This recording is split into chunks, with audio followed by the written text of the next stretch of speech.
اهدنا الصراط المستقيم صراط الذين أنعمت عليهم غير المغضوب عليهم ولا الضالين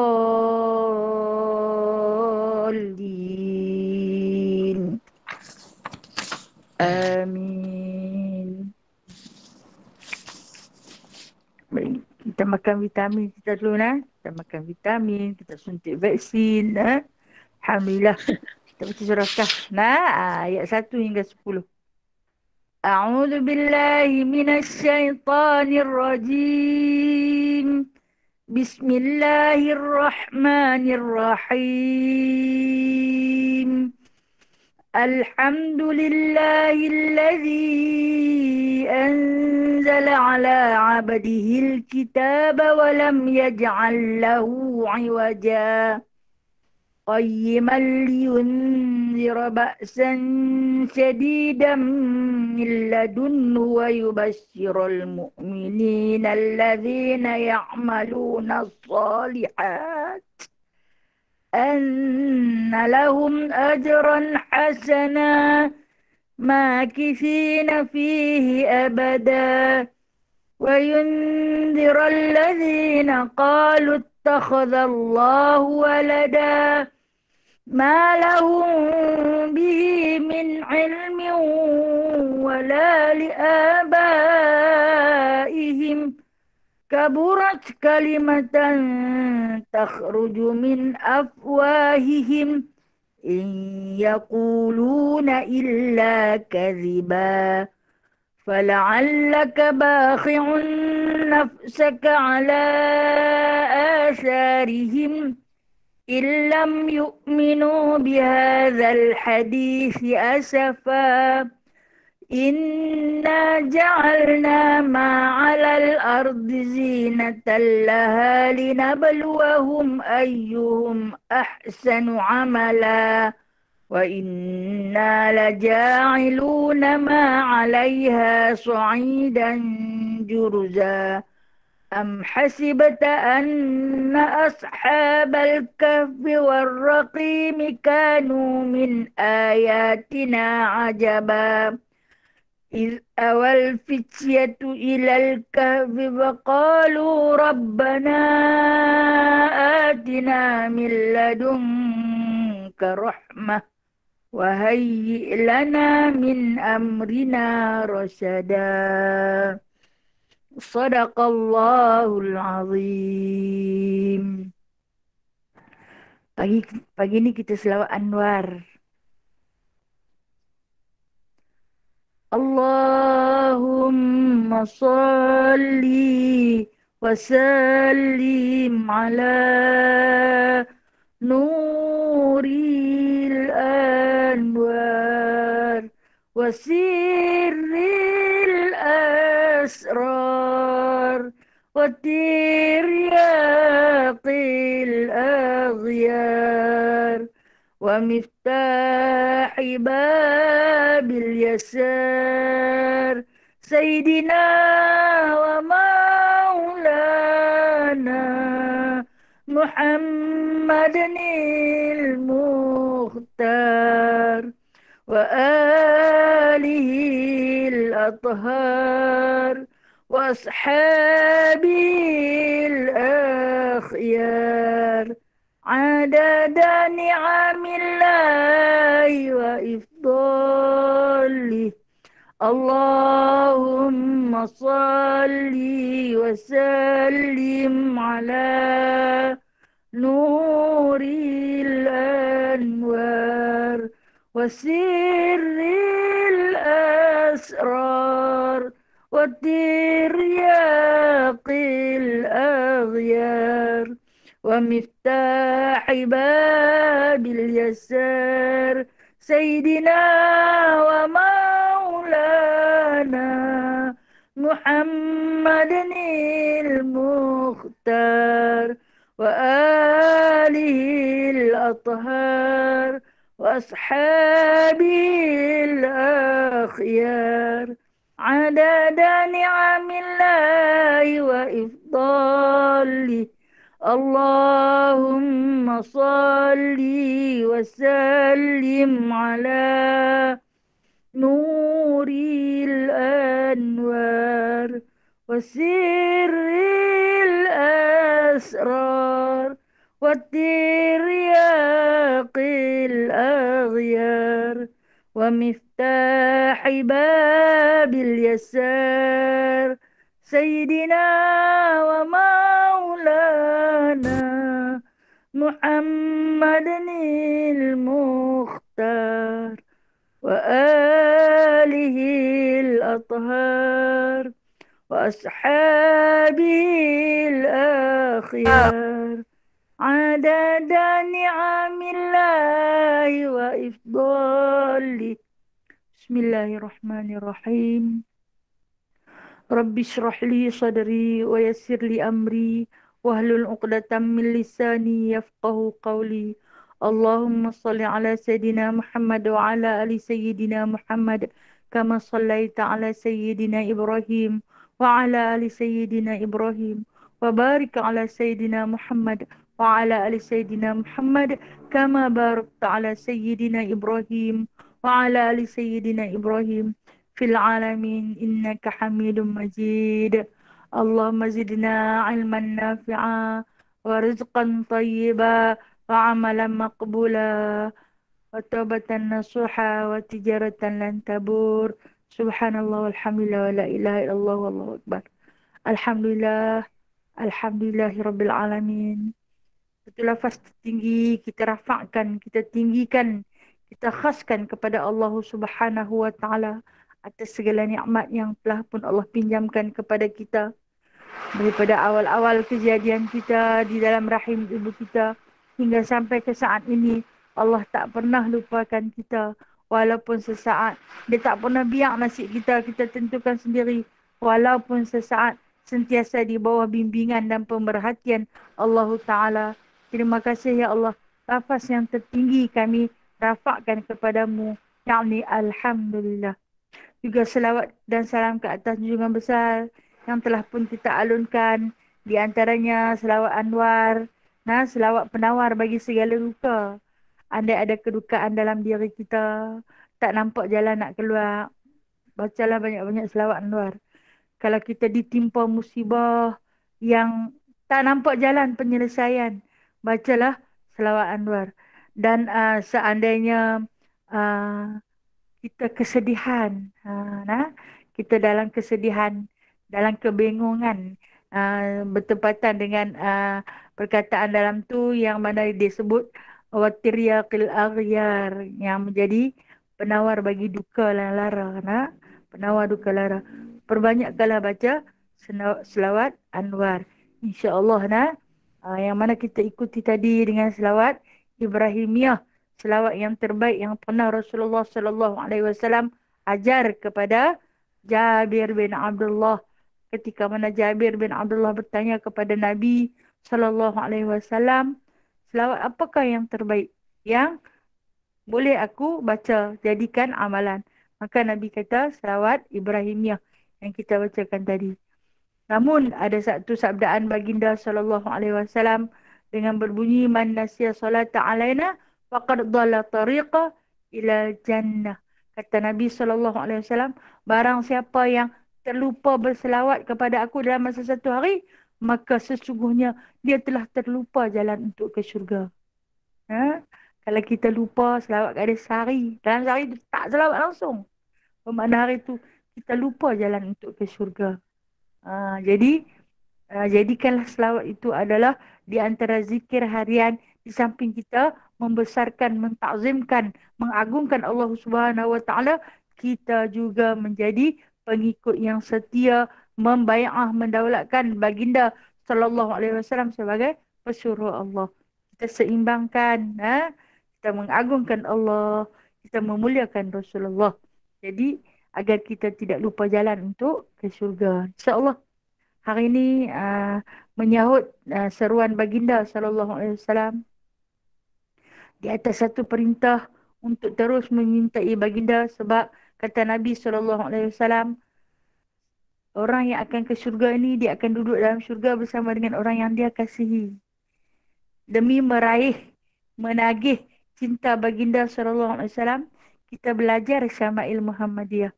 Kalau dulu sebelum kita mempelajari kitab Syama'il Muhammadiyah, kita kenal Rasulullah tapi kita tak kenal secara halus, secara mendalam.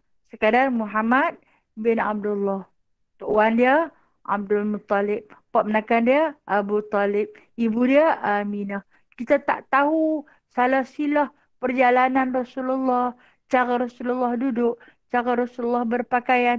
Cara Rasulullah makan. Makanan kegemaran Rasulullah. Percakapan Rasulullah. Tidur Rasulullah. Rumah Rasulullah. Bantal selimut Rasulullah. Minuman kegemaran kita tak tahu. Tapi sejak kita mula berjinak-jinak dengan Syama'il Muhammadiyah, yang mana kata Imam At-Tirmizi, barang siapa yang ada sunan At-Tirmizi dalam rumahnya, bermakna dia ada satu tubuh jasad Nabi SAW. Maknanya dia kenal Nabi SAW. Jadi demi meraih cinta, tak kenal maka tak cinta. Kita belajar hadis ni, kita belajar hadis Sunan Tirmizi ini. Mudah-mudahan kita dapat bersama-sama dengan Nabi SAW.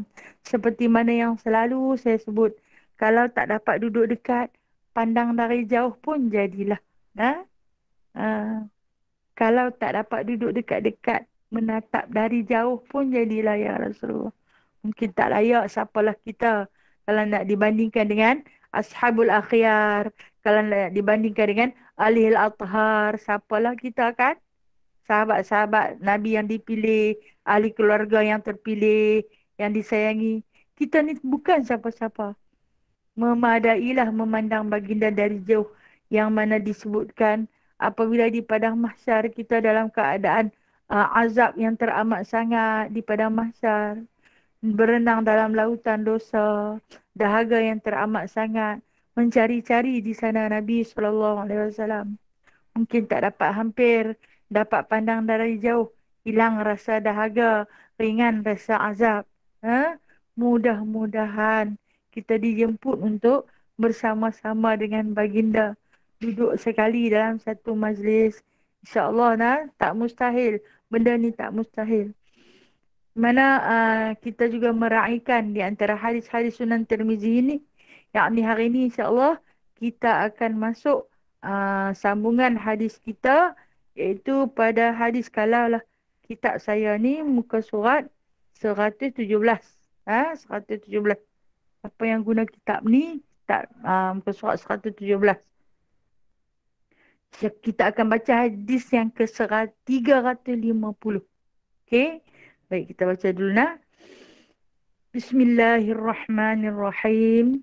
حدثنا ابن أبي عمر قال حدثنا سفيان عن محمد بن منكدر عن عروة عن عائشة قالت استأذن رجل على رسول الله صلى الله عليه وسلم وأنا عنده فقال بئس ابن العشيرة أو أخو العشيرة ثم أذن له فالآن له القول فلما خرج قلت يا رسول الله قلت ما قلت ثم ألنت له القول فقال يا عائشة إن من شر الناس من تركه الناس أو ودعه الناس اتقاء فحشي okay.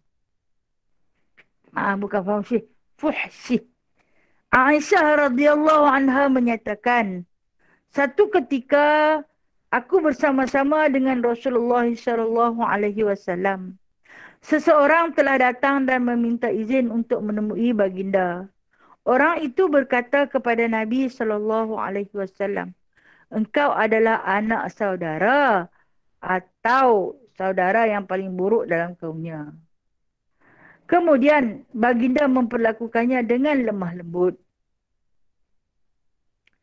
yakni ramah mesra. Setelah orang itu telah pergi, aku bertanya, wahai Rasulullah, engkau telah mengatakan apa yang ramah tutur. Engkau telah mengatakan apa yang telah engkau katakan tadi. Kemudian engkau bersikap lemah lembut, ramah tutur kata terhadapnya.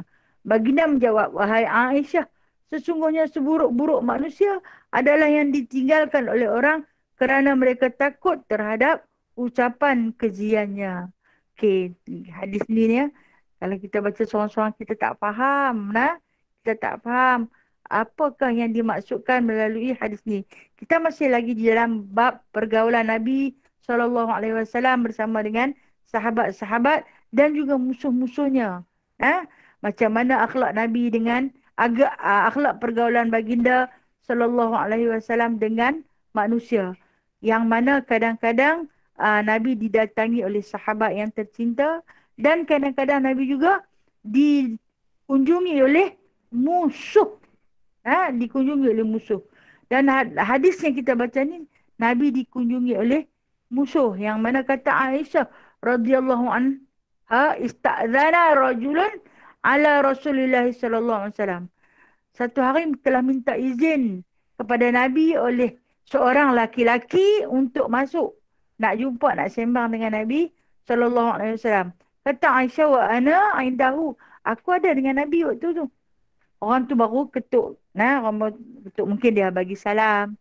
Assalamualaikum. Rasulullah adakah? Cara tu lah. Kemudian apa dia jawab? Faqala bi'sa bin Ashirah. Ini Rasulullah yang kata. Rasulullah kata, kalau nak tahu ni lah. Bi'sa bin Ashirah. Dia ni anak siapa kepada anak siapa. Orang dia tak baik. Mulut dia jahat. Bahasa dia tak elok. Maksud dia macam tu. Sebab bila yang main mengetuk tu, Aisyah pergi nak jenguk, Aisyah bagi tahu sekian orang yang main. Jadi Nabi kata, oh dia ke, dia ni tak berapa nak bagus. Macam itulah lebih kurang ucapan yang Nabi sebut kepada Aisyah radhiyallahu anha. Dia ni tak berapa nak bagus ni. Dia anak ni, dia anak ni, dia anak ni. Itu dia yang Nabi katakan kepada Aisyah. Kemudian Nabi bagi izin juga. Nabi bagi izin juga laki-laki itu masuk. Okey. Siapa dia laki-laki ni? Siapa yang tak ada kitab rujukan ni tulis. Nama laki-laki ini Uyainah. Uyainah bin Hisham. Nama dia. Uyainah. U-Y-A-I-N-A-H. Uyainah bin Hisham. Dia mana dia adalah orang munafik. Orang munafik. Maksud dia orang yang suka melaga-lagakan di kalangan sahabat agar bergaduh. Yang suka memutuskan silaturahim. Kalau dia tahu ada di kalangan orang tu yang ada retak menanti belah, dia pergi tetap bagi terbelah putih terus. Dengan bahasa-bahasa fitnah dan tumahan yang dijalankan. Ini sifat Uyainah bin Hisham. Yang mana dia ni adalah di antara orang-orang Yahudi yang duduk di Madinah. Okey. Saya pernah cerita dah dalam peperangan Khandaq ataupun peperangan Ahzab.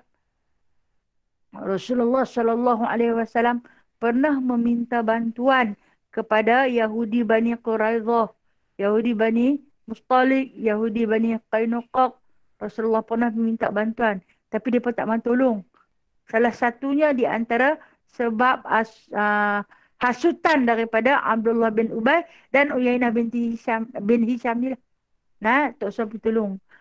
Orang kafir nak mai dia kata 10,000. Orang Islam ada 1,000. Boleh ke nak menang? Mereka cukup kelengkapan perang. Kita tak cukup. Memang tak boleh menang. Lebih-lebih hampa lari kelak. Jadi dengan sebab itulah orang-orang Yahudi tak keluar. Tak hulurkan bantuan. Sedangkan pada awal tu mereka dah berjanji dah dengan Rasulullah. Kalau kata kami dah dibenarkan duduk di bumi Madinah ni, kami akan bantu dari segi kelengkapan, dari segi makan minum, dari segi segala-galanya. Sebab kami nak duduk dalam negara Islam. Negara Islam Madinah yang khalifahkan oleh baginda sallallahu alaihi wasallam. Dia kata kami akan ikut segala peraturannya. Termasuklah kami akan bayar jizyah, bayar cukai. Tapi Uyainah ni dia dengan Abdullah bin Ubay ni sama-sama level lah, jahat mulut. Depan Rasulullah bukan main punya baik, cakap lembut, tapi belakang Rasulullah dia tikam Rasulullah. Kemudian dia perjalankan hasutan kepada orang-orang Yahudi, tak usah pergi. Kalau hampa pergi memang mati. Sanggup ke hampa tengok isteri hampa menjadi balu, anak hampa menjadi yatim dengan sebab hampa kalau api confirm mati. Lebih kurang macam itulah bahasa hasutan yang ditaburkan oleh Abdullah bin Ubay dan Uyainah. Ni cerita ni yang dia mai jumpa dengan Rasulullah ni dah habis perang Khandak tu. Bila Rasulullah halau orang-orang Yahudi, Uyainah ni dia pasal bukan Yahudi, dia kawan dengan Yahudi. Dia tak keluar lah, dia masih boleh duduk dalam Madinah. Ha. Ni kata jahat lah, dia yang hasut orang suruh jahat. Orang tu kena hukum, dia tak kena. Sahabat macam ni lah, jangan berkawan lah. Jangan berkawan. Rasulullah kata, orang munafik macam ni, dia depan kita dia baik. Kita tak sangka belakang kita dia sanggup mengeluarkan perkataan-perkataan yang sedemikian. Jadi, bila orang tu yang buat jahat tu kena hukum, dia terlepas. Dia tak kena hukum. Maaf tadi saya kata dia Yahudi. Dia bukan Yahudi dah. Dia di kalangan bangsa Arab yang duduk di Madinah. Yang menjalankan hasutan demi mengambil kepentingan pada diri dia sendiri. Untuk kepentingan dia. Jadi bila mana Rasulullah dah pun usir puak-puak Yahudi yang ada di Madinah ni, Rasulullah halau habis. Jangan tinggal. Uyainah dengan Abdullah bin Ubay ni dapat selamat. Dia tak pergi ke mana sebab dia pun bukan orang Yahudi. Dia pun batu api. Dia pun batu api. Batu api ni pergi selamat. Dan kemudian dia nak mai jumpa dengan Nabi SAW satu hari. Inilah hadis yang Aisyah cerita ni. Bila dia nak mai jumpa Aisyah, jenguk-jenguk kata dia, Aisyah balik mai habaq. Dalam rumah lah. Habaq Rasulullah. Rasulullah tanya siapa mai? Lebih kurang bahasa macam tu lah. Kata Aisyah, Uyainah bin Hisham. Oh dah. Kalau kita lah. Dia ni ke. Ini kena jaga-jaga no. Mulut dia tak berapa nak bagus. Dia mungkin bawa fitnah dan sebagainya. Dia anak tu yang Nabi sebut di dalam ni. Nabi kata di sini inilah anak yang paling buruk daripada kaumnya. Orang ni orang paling tak elok perangai. Seburuk-buruk perangai ni lah di antara kaum dia. Jadi Nabi sebut. Macam kita kalau kita terima seorang tetamu yang dia dah pun melukakan hati kita, kita jadi tak seronok. Tapi bila dia mai, kita terima juga sebab meraihkan seorang tetamu. Jangan halau balik. Jangan kita pergi, siapa suruh mai rumah aku tak mahu, pergi balik. Dah. Kita tengok macam mana Rasulullah buat. Bahkan Rasulullah SAW meraihkan kedatangan Uyainah ini. Masuk apabila ia telah masuk, baginda bercakap lembut dengannya. Tengok sian kat Nabi macam-macam depa fitnah dia, tuhmahan. Sampailah Uyainah ni pernah kata kepada Yahudi Bani Quraidah, kalaulah hampa ikut Muhammad pergi berperang, hampa kena bagi isteri hampa kahwin dengan dia. Hampa kena bagi, kalau kata anak-anak darah hampa yang cantik-cantik, kena bagi dekat dia. Dia nanti ambil sebagai upah dia, sebagai harta rampasan dia. Fitnah besar yang dilemparkan kepada Nabi SAW. Tapi Nabi menghadap juga dengan dia. Itu yang kata Aisyah di sini. Dia bercakap dalam bahasa yang lembut. Dan apabila habis selesai bersembang tu, tak diceritakan apa dia buah biji bicara. Uyainah ni cakap apa dengan Rasulullah SAW. Tapi apa yang Aisyah kata, Nabi cakap lembut, Nabi layan dia elok, walaupun dia di antara duri yang paling racun dalam daging Nabi. Duri yang paling beracun. Dan bila mana Uyainah ni keluar, Nabi kata kalau hang nak kenal, inilah orang bodoh yang tak boleh diikut. Cerdik tak boleh diajak, bodoh tak boleh diikut. Kan cerdik, bodoh tak boleh diajak, cerdik tak boleh diikut. Lebih kurang bahasa macam tu lah. Jadi bila depan Nabi ni cakap pandai lah macam-macam. Bila belakang Nabi ni kutuk lah Nabi dengan sahabat-sahabat semua. Jadi bila dia keluar, Aisyah kata kepada Rasulullah SAW, tadi hang kata dia tu tak bagus.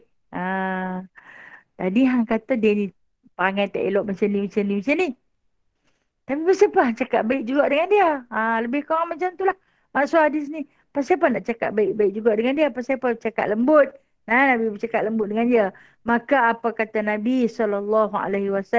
Wahai Aisyah, sesungguhnya manusia yang paling jahat ialah orang yang dibiarkan oleh orang lain kerana mengelak diri daripada kejahatan dan kekejiannya. Sejahat-jahat manusia, iaitu kita elakkan diri daripada dia menjalankan kejahatan dan kekejiannya. Baik, kita kena faham maksud kata Nabi SAW ini. Yang ini disebabkan Nabi telah pun didatangi oleh Uyainah bin Hisham ini, yang mana Nabi kata kita kena layan dia. Kita kena layan dia dengan sebab apa? Sebab dialah yang akan bawa cerita pasal kita sat lagi. Dialah yang akan menghancurkan. Kalau orang nak masuk Islam, kerana mulut dia orang tu akan keluar Islam.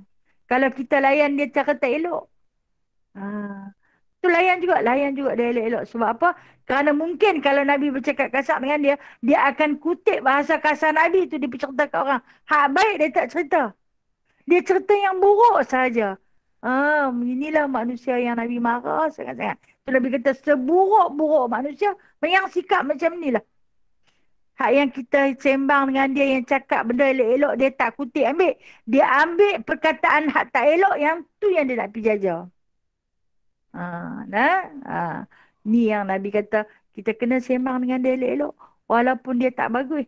Sebab apa? Kita tak mau dia sat lagi dia akan membicarakan kekejian orang nak masuk Islam. Nabi dulu duk jaga takut orang tak mau masuk Islam. Orang elok-elok nak masuk Islam kerana mulut dia pergi cerita yang bukan-bukan, terus orang tu tak jadi masuk Islam. Jadi kita jaga juga dia. Tu yang Aisyah kata, tadi kata dia tu tak bagus, awak cakap dengan dia elok-elok juga. Awak layan dia elok-elok juga. Nah. Kerana dia kata, kerana sesungguhnya dia kata, Nabi bercakap lembut dengannya untuk mengelak daripada kejahatannya. Antaranya menggunakan pengaruhnya untuk menahan kaumnya daripada beriman dengan Nabi SAW. Jadi kalau kata kaum dia nak masuk Islam, nak masuk juga Islam, dia kata tak apalah, Muhammad tu sebenarnya bagus. Macam-macam aku buat kat dia, tapi dia tak pernah lawan aku.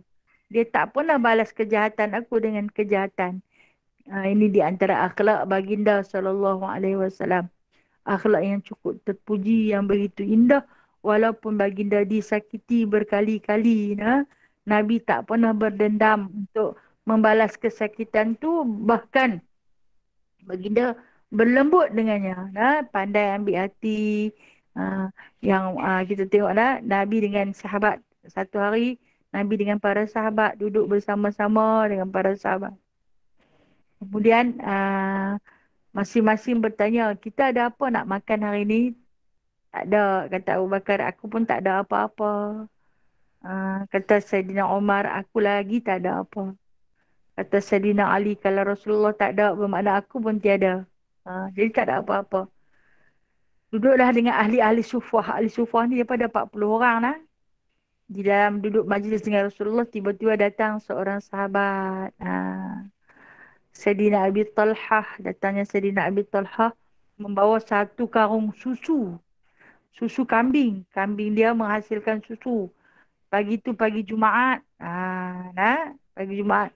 Bawa satu karung ni. Besar lah, banyak lah.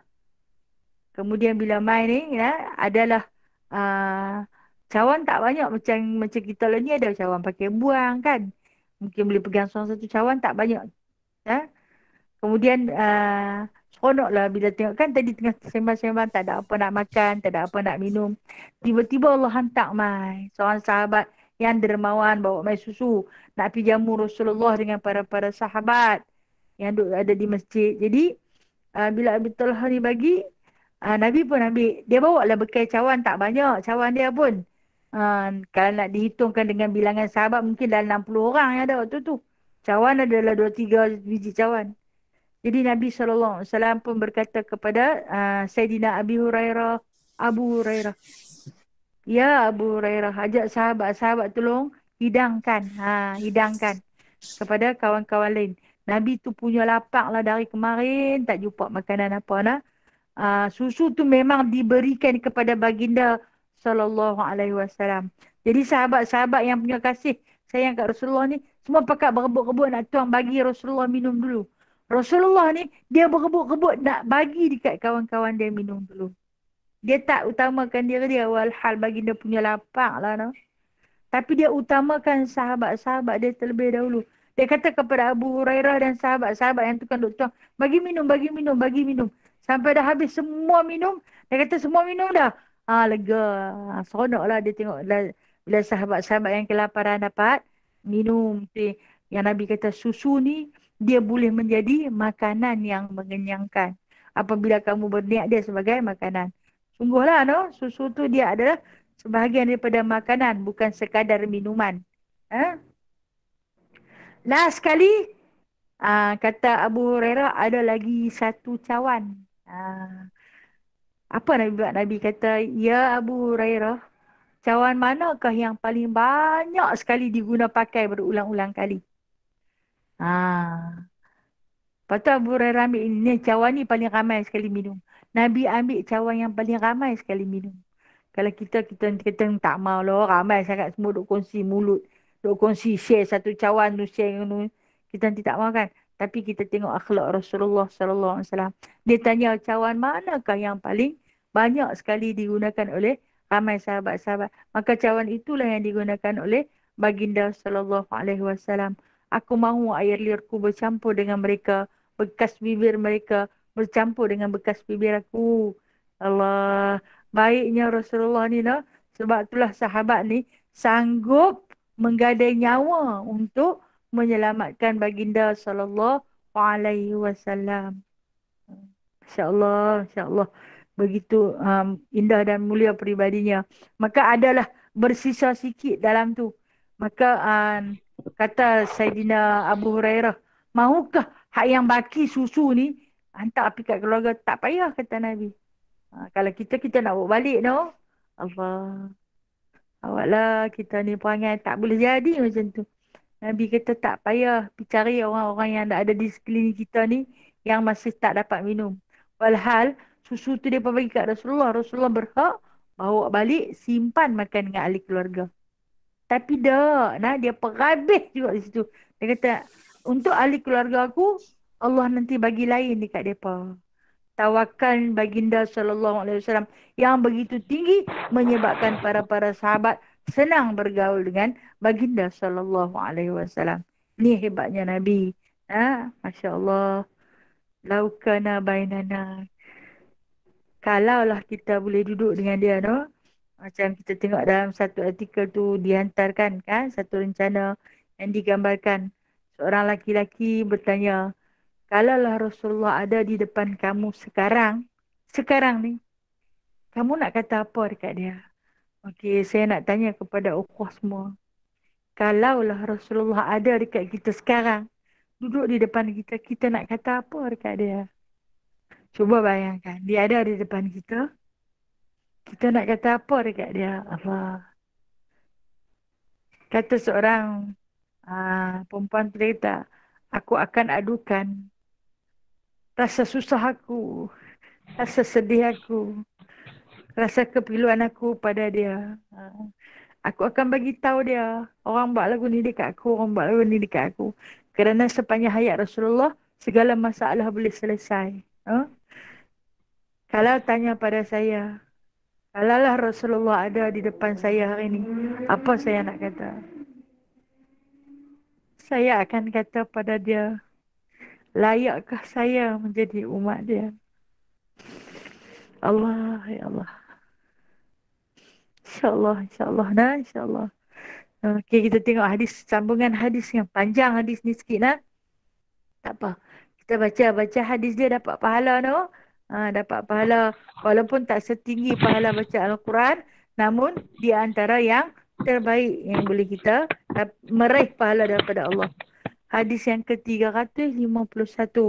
Hadatsana Sufyan bin Waqi' qala hadatsana Juma' bin Umar bin Abdurrahman Al-Ajli qala amba'ana rajulun min bani Tamim min waladin Abi Ahalah zaujin Khadijah wa yukni Aba Abdullah an ibnu li Abi Ahalah anil Hasan bin Ali qala Al-Husain سألت أبي عن سيرة النبي صلى الله عليه وسلم في جلسائه فقال كان رسول الله صلى الله عليه وسلم دائم البشر سهل الخلق لين الجانب ليس بقضي ولا غليظ ولا صخاب ولا فحاش ولا عياب ولا مشاح ولا يتغافل عما لا يستهي ولا يؤيس منه راجه ولا يخيب فيه قد ترك نفسه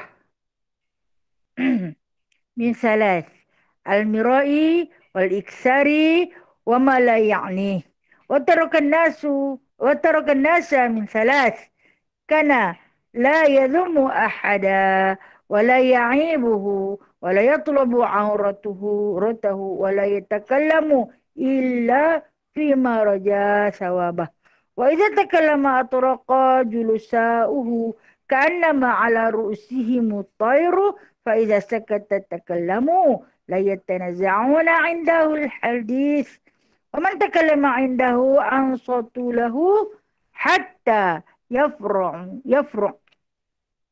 حديثهم عنده حديث أولهم يضحك مما يضحكون منه ويتعجب مما يتعجبون منه ويصبر للغريب على الجوفة في المنطق ومسألته حتى إن كان أصحابه ويقول إذا رأيتم طالب حاجة يطلبها فأرفدوه ولا يقبل الثناء إلا من مكافئ ولا يقطع على أحد حديثه حتى يجوز ويقطعه بنهي أو قيام.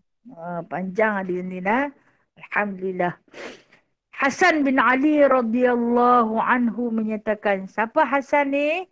Hasan bin Ali ni siapa? Cucu Nabi sallallahu alaihi wasallam.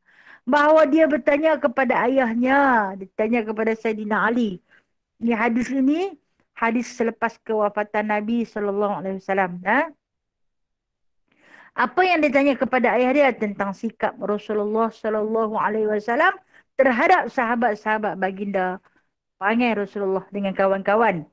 Maka Ali berkata, Rasulullah sentiasa ceria, berakhlak sederhana, bersikap lemah lembut, tidak kurang ajar dan tidak pula kasar. Allah, pujian daripada seorang sahabat Nabi sallallahu alaihi wasallam, menantu Nabi sallallahu alaihi wasallam, sepupu Nabi sallallahu alaihi wasallam, 3 mandat. Dialah menantu, dialah sahabat, dialah sepupu. Apa kata Ali apabila ditanya oleh anak dia tentang perangai Tok Wan macam mana, anak? Ayah, Tok Wan ni macam mana kalau dengan kawan-kawan? Itu bahasa kita. Jadi apa kata Ali? Dia kata, dia ni memang baik. Orang dia sentiasa ceria. Walaupun dia dirundung masalah, tak nampak pada wajah dia itu rasa kemurungan. Tak nampak. Sentiasa ceria. Tak nampak baginda sedih. Berakhlak sederhana. Tak ada lah over sangat. Tak ada lah merendah diri sangat-sangat. Cukup sederhana.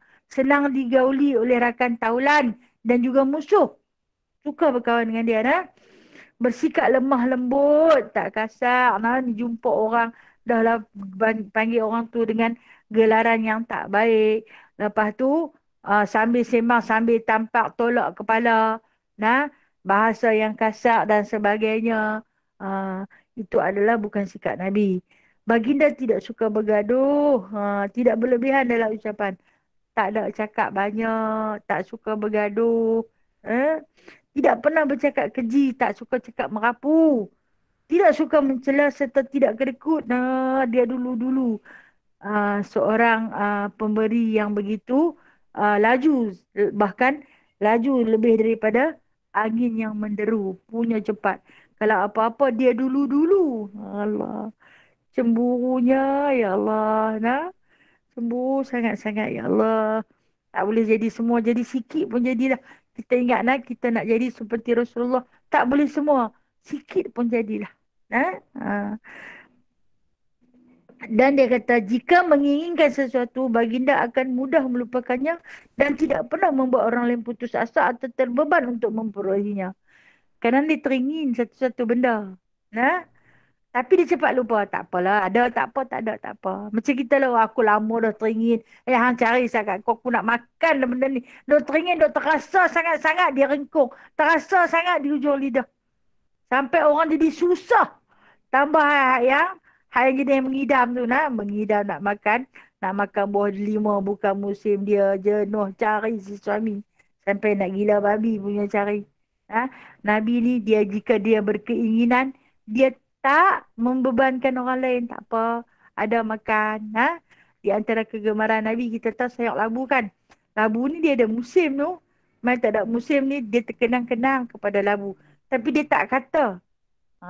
Bila dia dapat labu tu yang dikutip makan tu. Tu yang hadis kita baca yang telah lalu tu. Bila mana Anas bin Malik nampak Nabi kutip ni. Anas bin Malik ni ambil labu dia. Letak di tepi pinggan Rasulullah. Sebab kita Rasulullah suka kutip. Rasulullah akan kutip labu tu. Labu tu dimasak dengan daging kambing. Nabi lebih utama makan labu daripada daging kambing. Sebab apa? Sebab Nabi tahu Anas bin Malik ni kan budak-budak. Sayurnya kurang kan budak-budak. Nah? Jadi, dia utamakan kepada Anas bin Malik ni makan daging tu. Kan kita kalau makan dengan budak-budak, dia pun sayur tak apa mau. Ayam je dia pun mau. Nah?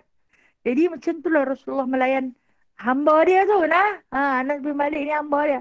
Dia layan punya baik sampai tahap tu. No? Jadi, walaupun dia teringin pada luar musim, dia tak kata. Nah, tapi bila dia jumpa dia pulun makan dia suka sangat. Dia kata dia tak sampai membebankan orang lain nak kena pergi cari benda tu.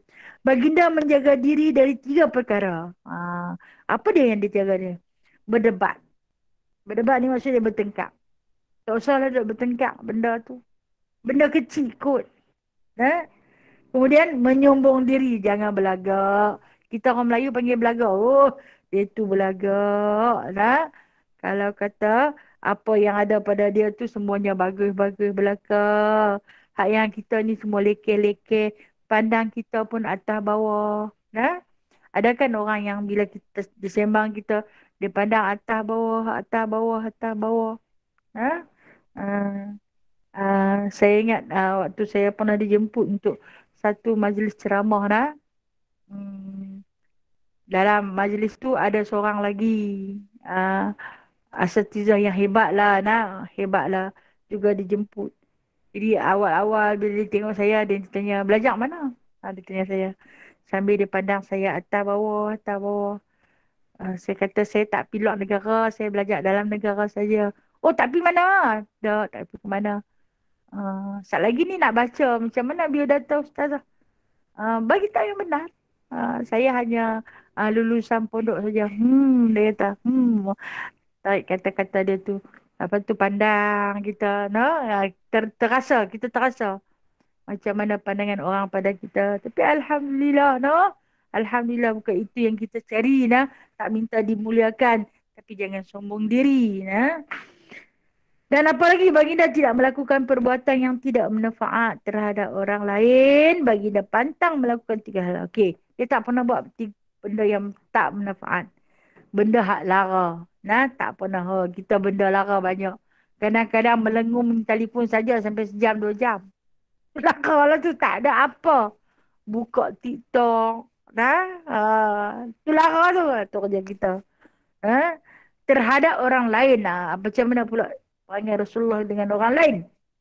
Bagi dia pantang melakukan 3 hal. Benda ni yang paling pantang. Pertama iaitu mencela. Ha? Mencela. Jangan sesekali mencela. Allah. Jangan kata ke orang. No? Jangan cari salah orang. Kan? Cari kebaikan dia.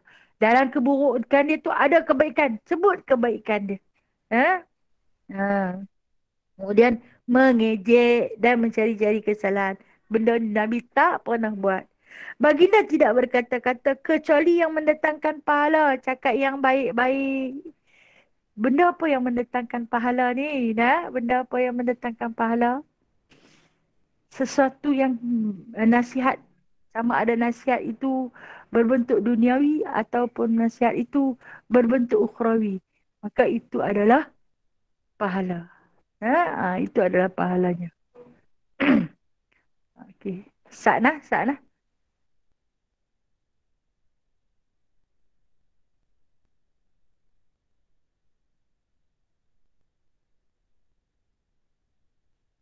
Okey, maaf nah. Maaf ada orang main nah. Ada orang main minta maaf. Ah. Okey. Kita sambung kembali nah. Yang mana apa sikap baginda sallallahu alaihi wasallam yang dimiliki oleh baginda sallallahu alaihi wasallam sentiasa mencari sesuatu yang mendatangkan manfaat untuk diri dia dan untuk orang lain. Cakap yang baik-baik, cakap yang boleh mendatangkan pahala yang diredai oleh Allah Taala. Nah, tak semestinya berzikir sepanjang masa. Nah, cakap yang baik-baik itu yang mendatangkan pahala. Baginda tidak berkata-kata kecuali minta kepala. Ketika baginda berkata-kata, orang ramai menundukkan kepala. Seolah-olah di atas kepala mereka ada burung. Apa maksud di atas kepala mereka ada burung ni? Bila Nabi cakap ni semua tunduk, tafakur. Dengar dengan begitu teliti. Nah. Dengar sungguh-sungguh. Seolah-olah di atas kepala tu ada burung. Kalau langut, jatuh burung tu. Jadi jaga ni sampai tak bergerak punya khusyuk mendengar nasihat Nabi sallallahu alaihi wasallam. Sebab apa? Setiap apa yang keluar daripada mulut Nabi sallallahu alaihi wasallam ibarat seperti mutiara yang mana sahabat-sahabat akan ambil kutip setiap patah-patah perkataan untuk didengari dengan begitu teliti, untuk disalin ditulis menjadi hadis. Nah, tu yang kata tunduk tu macam ada burung atas kepala tu tak boleh nak langut. Tunduk dengar sungguh-sungguh tu. Khusyuk. Kita kalau tunduk tu alamat lena lah nak. Tunduk-tunduk awak tak bangun-bangun. Oh, rupa-rupanya memori dia padam. Nah. Kan kalau kata kita dengar tak tengok muka, tak puas. Kita nak tengok muka no, baru kita rasa puas kan. Kalau seorang-seorang cik letak telefon di hujung kepala, dengar sudah sat lagi pakailah padam. Okey. Setelah baginda selesai berkata-kata, barulah mereka berkata-kata. Tunggu sampai Nabi habis cakap, baru dia cakap. Mereka juga tidak pernah berdebat tentang apa sahaja di hadapan baginda. Tak pernah bertengkar. Dan jika ada seseorang bercakap dengan baginda, maka yang lain akan berdiam diri sehingga perbicaraan itu selesai. Tak ada lah. Dalam satu masa sampai 4-5 orang sekaligus nak cakap. Seorang-seorang. Seorang-seorang. Adab nak. Macam ukhuwah muslimah semua nak. Tengok nak bertanya seorang-seorang. Dengar dulu seorang tanya bagi habis. Baru seorang pula buka. Adab budi pekerti. Indah ukhuwah muslimah ni. Okey, ucapan mereka pada baginda adalah yang paling utama. Baginda ketawa apa yang mereka ketawakan dan menyukai apa yang mereka sukai. Nabi dia boleh masuk nah. Hampa sembang melawak-melawak, Nabi masuk juga serta melawak. Depa gelak, Nabi gelak nah. Tak ada lah serius sampai orang tak berani nah. Baginda sentiasa bersabar menghadapi orang asing yang bercakap dan bertanya sesuatu kepada baginda dengan kasar. Kadang-kadang Nabi didatangi oleh orang asing, orang yang bukan Islam ataupun orang Islam yang buat macam-macam dekat Nabi, yang buat kekasaran kepada Nabi. Baginda sabar. Para sahabat juga datang kepada orang asing itu. Baginda juga pernah berkata, jika kamu bertemu dengan orang yang berusaha mendapatkan keperluannya, maka bantulah dia. Nabi dia beritahu kepada sahabat-sahabat nah. Kalau hampa jumpa orang asing ni, yang dia susah, tolong dia. Walaupun kita tak kenal dia. Kita tak tahu dia siapa-siapa. Saya kata macam orang muslimah ni lah. Memberi, bersedekah. Tak kenal pun orang mahabat. Orang sekian-sekian-sekian, memerlukan hajat. Bagi saja. Dan dia kata, baginda tidak pernah menerima pujian kecuali daripada orang yang baginda mahu puji. Dia tak pernah menerima, dia tak suka menerima pujian. Kecuali kepada orang yang Nabi nak puji dia. Tidak pernah baginda memotong percakapan orang lain sehingga orang itu selesai bercakap. Jangan potong cakap orang. Beradab. Biar dia sembang dulu sampai habis, baru kita cakap. Sekiranya baginda ingin memotongnya, maka baginda menahan perbicaraan itu atau berdiri. Tapi kalau dia nak cakap, dia nak potong cakapkan tu, dia akan buat isyarat. Nanti biasanya berlaku perkara sedemikian apabila Nabi duduk di kalangan tetamu yang datang menuduh Nabi pada sesuatu perkara yang Nabi tak buat. Nah, masa tu baru Nabi akan angkat isyarat tangan. Maksud suruh dia tu berhenti sebab Nabi nak cakap demi membela diri. Itu keadaan baginda sallallahu alaihi wasallam. Hebat budi pekerti baginda nah. Okey, wallahu alam, insya-Allah minggu depan panjang umur kita akan sambung lagi pengajian kita dalam Syama'il Muhammadiyah. Sebelum tu ada soalan yang dihantar kepada saya, yakni berkenaan dengan ini saya ingat selalu dah kawan-kawan kita bertanya, tapi tak salahlah kita saling ingat memperingati berkenaan dengan ucapan selamat hari Deepavali. No? Okey. Deepavali ini ianya berkenaan dengan perayaan hari keagamaan. Ya? Bila dia hari keagamaan, kita tak usah kata selamat hari Deepavali. Nah, kita kata apa? Uh, kalau dalam bahasa yang lebih kita mudah, happy holiday, selamat bercuti, happy holiday. Tak selalu ucap selamat dekat dia sebab apa? Di Pawali tu mereka meraihkan tokong mereka tokong mereka menyembah api di antaranya. Kan Tuhan mereka tu banyak, di antaranya adalah api, Wallahualam lah, saya pun tak apa faham selok-belok, tapi itulah di antara rakan-rakan Hindu ada beritahu yang mana api itu adalah melambangkan kehidupan. Jadi perayaan itu dianggap sebagai perayaan meraihkan api. Wallahualam. Jadi kita jangan ucap apa hukumnya. Kita mengucapkan selamat hari Deepavali. Okey, maka sebahagian ulama berpendapat haram dan sebahagian lagi mengatakan jika nak jaga silaturahim boleh, tapi jangan ucap selamat. Selamat ni hanya untuk orang Islam je. Jadi ucap apa? Happy holiday. Bukan happy Deepavali. Happy holiday. Kan kita ada kawan-kawan India ke, Okay, happy holiday. Cukup sekadar itu sahaja pada persoalan yang ditanya pada saya. Katalah orang lain main ucap kita. Kita bukan orang India, kan? Dia tak ada main ucap kita. Okay, saya bukan orang India. Happy holiday lah. Kita cuti lah macam hari ni kan. Ramai yang bercuti. Sebab istilah orang Melayu ni, orang Pulau Pinang lah saya ingat. Seronok hang tu, sakan tu, raya Hindu. Kata-kata kan. Bila raya Hindu dia akan golek sikit lah. Seronok hari ni lah. Raya Hindu hang lah. Wallahualam. Baik. Hari ni kita baca Yasin lah. Yang mana insya-Allah dengan berkat baca Yasin, memohon doa kepada Allah Subhanahu Wa Taala agar sahabat kita Kak Nah Hasnah binti Hashim ataupun terkenal dengan panggilan Kak Nah Kancil, dia naik kancil kan, ataupun Kak Nah Seri Bayu, kan kita kan Kak Nah ni ramai, memohon hajat agar kita sama-sama berdoa supaya beliau yang akan menjalani pembedahan mata agar lebih mudah nampak mata dia terang, boleh baca Al-Quran, boleh belajar bersama-sama dengan kita. Dan juga atas permintaan bacaan Yasin pada hari ini, kita memohon doa kepada Allah Ta'ala dengan berkat kita baca Yasin agar sahabat kita, sahabat kita yang diuji dengan COVID-19 masih lagi dalam ujian yang tak putus-putus ini, Allah Ta'ala cepat-cepat sembuhkan. Kembali sihat seperti sedia kala.